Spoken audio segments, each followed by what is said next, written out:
سعد بھائی یہ بتائیے کہ ملکی معیشت ہو یا اداروں کی معیشت ہو یا افراد کی معیشت ہو، اس کو بہتر کیسے کیا جا سکتا ہے؟ جی، افراد کی جو معیشت ہے اس کے اوپر تو میری رائے یہ ہوتی ہے کہ میں سب کو بولوں کہ اپنی فیلڈ ایک پکڑیں اور اس میں فوکس کر کے ایکسیلنس حاصل کرنے کی کوشش کریں، اور کوشش یہ کریں کہ اس فیلڈ میں آپ سے بہتر نہ ہو۔ مثال کے طور پہ آپ کی جرنلزم کی فیلڈ ہے اور ماشاءاللہ آپ سے بات کر کے مجھے آئیڈیا ہوا ہے کہ آپ نے اس کی جو ہے وہ اس کے عروج پہ پہنچے ہوئے ہیں، آپ کتابیں لکھ رہے ہیں، آرٹیکلز لکھ رہے ہیں، پوڈ کاسٹ کر رہے ہیں، اور آپ نے اپنے آپ کو ہر دن امپروو کرنے کی کوشش کر رہے ہیں۔ تو جب انسان یہ کرتا ہے تو وہ کسی بھی فیلڈ میں ہو، میں سمجھتا ہوں کہ اللہ تعالیٰ اس کو کامیابی دے دیتے ہیں۔ جہاں تک ملکی معیشت کی بات ہے، یہ اس وقت تک ہماری امپروو نہیں ہوگی جب تک من حیث القوم ہم لوگ معیشت کو سمجھیں گے نہیں۔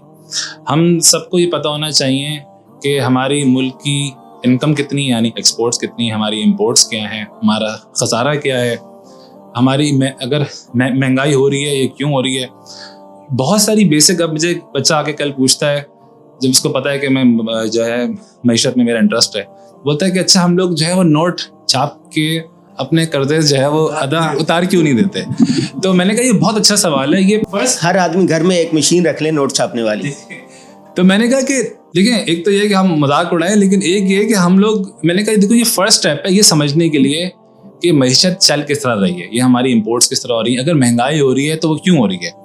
تو بات یہ کہ بہت سی بار اگر کوئی چیز کمپلیکس ہوتی ہے نا بہت، تو لوگ اس کو، ہمارا دماغ بہت سی بار اگر ہمیں اس کمپلیکسٹی کو انڈرسٹینڈ کرنے کی اسکل نہیں ہوتی تو اس کو ہم لوگ ایک کوزے میں بند کرنے کی کوشش کرتے ہیں کہ مہنگائی اس لیے کیونکہ ہمارے حکمران چور ہیں، یا جو ہے کوئی اس طرح کی ایک جنرل بات کر کے ختم کر دیتے ہیں۔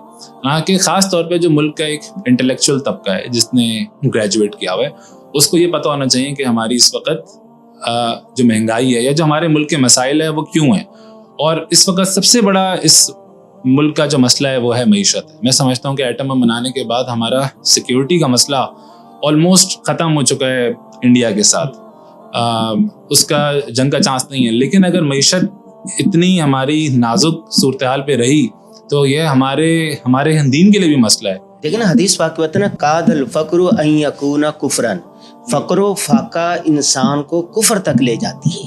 بالکل صحیح بات ہے۔ اس کی معیشت مضبوط ہوگی، آج وہی ترقی کرے گا۔ بالکل صحیح بات ہے۔ وہ افراد ہوں، ملک ہوں، ادارے ہوں، یعنی معیشت تو یعنی ریڑھ کی ہڈی کی حیثیت رکھتی ہے نا۔ حضور صلی اللہ علیہ وسلم کے اگر ہم سیرت پڑھیں، ہم نام لیوا ہیں، تو عشرہ مبشرہ میں 7 تاجر، صحابہ کرام کی اکثریت تاجر، رسول اللہ صلی اللہ علیہ وسلم خود تاجر، خدیجۃ الکبریٰ رضی اللہ تعالیٰ عنہ خود تاجرہ۔